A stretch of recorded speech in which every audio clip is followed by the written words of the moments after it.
அருட்பெருஞ்சோதி அருட்பெருஞ்சோதி தனிப்பெரும் கருணை அருட்பெருஞ்சோதி எல்லா உயிர்களும் இன்புற்று வாழ்க கொல்லா நெறியே குவலயமெல்லாம் ஓங்குக. திருவருட்பிரகாச வள்ளற் பெருமான் அருளி செய்த திருவருட்பாவிலே அருட்பெருஞ்சோதி அகவல் ஒரு பதிகம். அதற்கு திண்டுக்கல் சுவாமி சரவணானந்தா அவர்கள் உரை விளக்கம் எழுதி வெளியிட்டிருந்தார்கள். தலைப்பு எண் 227 கருணை மலை. உபதலைப்பு எண் 4. அருட்பெருஞ்சோதி அகவல் வரிகள் 1525 1526. நலந்தர உடலுயிர் நல்லறிவெனக்கே மலர்ந்திட கருணை மழை பொழிமழையே.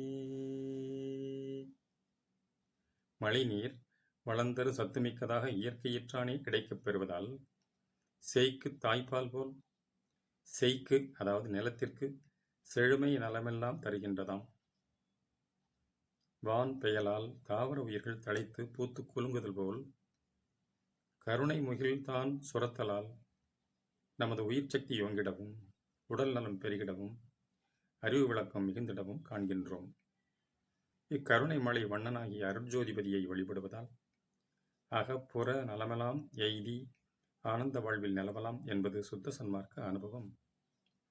உலகப் பொதுநலம் கருதியும் மழை கடவுளாகிய வருணனை வேண்டியும் மேக வாகனனாகிய இந்திரனை போற்றியும் அருச்சனைகள் புரிவதும் வேள்விகள் நடத்துவதும் பெருநலை வாழ்வை நல்கிவிடாது என்பது உண்மையாம்.